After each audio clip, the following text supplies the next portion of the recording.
கர்த்தருடைய பரிசுத்த நாமம் மகிமைப்படுவதாக. இதனால் இந்த காலங்களிலே கர்த்தர் நம்மை அவருக்கு பலப்படுத்தும்படியே நமக்கு தருகிற வார்த்தை சங்கீதம் அதனுடைய 25வது அதிகாரம் அதனுடைய 13வது வசனம். அவன் ஆத்துமா நன்மையில் தங்கும், அவன் சந்ததி பூமியை சுதந்திரித்துக் கொள்ளும். கர்த்தருடைய பரிசுத்த நாமம் மகிமைப்படுவதாக. இந்த வசனத்தை கொண்டுதான் தேவஜனங்களாக நம்மை என்று அவர்கள் பலப்படுத்துகிறார். இந்த வசனம் தேவன் நமக்கு தருகிற வாக்குத்தத்தம். தேவர்களாகி நம்முடைய ஆத்துமா நன்மையில் தங்கும் என்று கர்த்தர் சொல்லுகிறார். தேவ பிள்ளையின் சந்ததி பூமியை சுதந்திரித்துக் கொள்ளும் என்று கர்த்தர் சொல்லுகிறார். புதிய வானமும் புதிய பூமியும் தேவனால் உண்டாக்கப்படும் பொழுது, தேவன் அதை சிருஷ்டித்து தம்முடையவர்களை அதை சுதந்திரித்துக் கொள்ளும்படியாய் அழைத்து வரும் பொழுது, அதுல தேவ பிள்ளை மட்டுமல்ல தேவ பிள்ளையின் சந்ததியும் அதை சுதந்திரித்துக் கொள்ளும் என்று கர்த்தர் சொல்லுகிறார். தேவ பிள்ளைகளாகி நாம் விசேஷித்தவர்கள். இப்ப இவ்வளவு பெரிய ஒரு மேலான ஆசீர்வாதம்.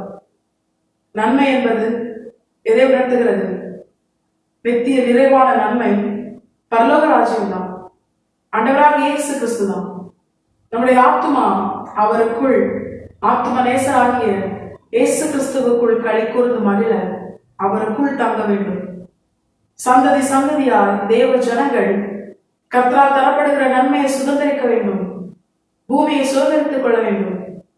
அது கர்த்தர் நமக்கு பாராட்டுகிற கிருபை, கர்த்தர் நமக்கு தருகிற நன்மை.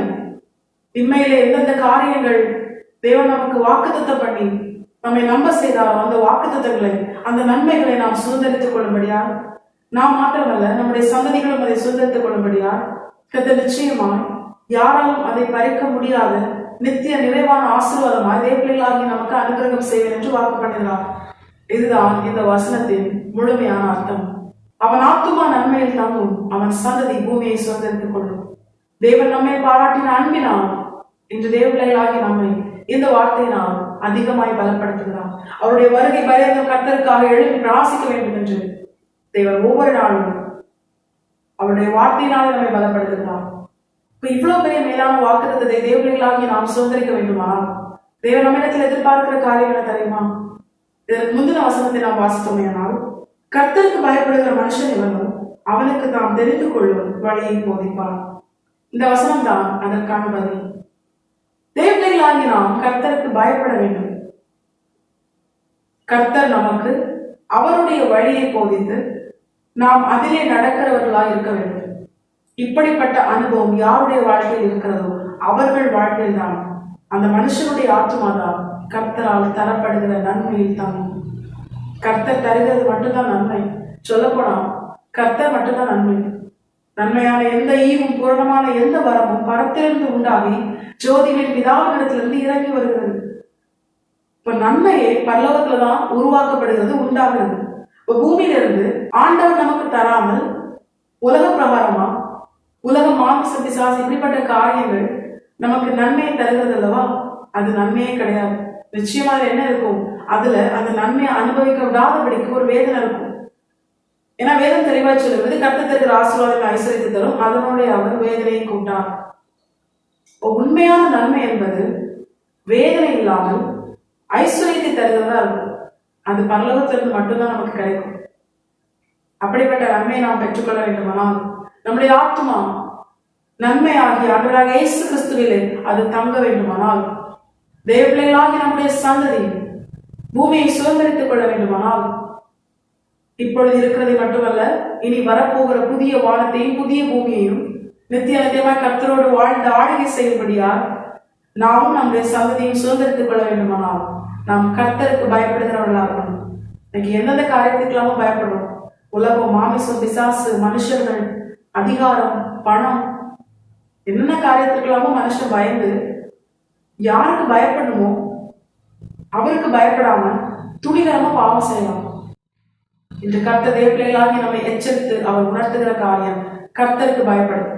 நீ கர்த்தருக்கு பயந்தனா வேற எந்த காரியத்துக்கும் பயப்பட வேண்டிய அவசியம் இல்லை. ஏன் தெரியுமா? எல்லா வல்லமைக்கும், எல்லா அதிகாரத்திற்கும், எல்லாவற்றிற்கும் மேலானவர் தான் நாம் ஆராதிக்கிற நம்முடைய ஆண்டவராக இயேசு கிறிஸ்து. எல்லாமே அவருடைய ஆளுகைக்கு உட்பட்டுதான் இருக்கிறது. நாம் அவருக்கு பயந்து அவருடைய சித்தம் செய்ய, அவருக்கு பிரியமான கிரியைகளை நடப்பிக்க, அவருடைய வார்த்தையின்படி வாழ நம்மை அர்ப்பணிக்கும் பொழுது நமக்கு எதிராக எழுப்பி கிரியை செய்கிற காரியங்கள் எல்லாம் நம்மை ஒன்றுமே செய்யாது. அதுக்கு வல்லமே கிடையாது. பிசாசுக்கு வல்லமே கிடையாது. நாம் ஆராதிக்கிற நம்முடைய தேவன் தான் சர்வ வல்லமையுள்ள தேவன் தான் ஆண்டவராகிய இயேசு கிறிஸ்து. அவர் ஒருவரே வல்லமை உடையவர். அவரே வல்லமை. அவர் நம்மோடு கூட இருக்கிறார். அவருக்கு பயந்து வாழணும். அவருக்கு பயந்து தீமையை விட்டு விலகணும். ஏன்னா வேதம் அப்படிதான் சொல்லுகிறது, கர்த்தருக்கு பயந்து தீமையை விட்டு விலகு. இப்ப கர்த்தருக்கு பயந்து தீமையை விட்டு விலகும் பொழுது கர்த்தர் தம்முடைய வழி அவனுக்கு போதிப்பார். அதுதான் தம்முடைய ஜனத்திற்கு அவர் வைத்திருக்கிற அவருடைய சித்தம், அவருடைய திட்டம். அதற்கு உட்பட்டு வாழும்படியால் அவர் தம்முடைய வழியை தம்முடையவர்களுக்கு போதிப்பார். எப்படி போதிப்பார்? தம்முடைய வார்த்தைகளை கொண்டு போதிப்பார். நம்முடைய வார்த்தைகளை கொண்டு இன்னென்ன காரியங்கள் நீ செய்ய வேண்டும், இந்தந்த காரியங்கள் நீ செய்யக்கூடாது என்று எது அவருடைய சித்தமோ எது அவருடைய சித்தம் இல்லையோ இவை எல்லாவற்றையும் நமக்கு தெளிவாய் தெரியப்படுத்துவார்.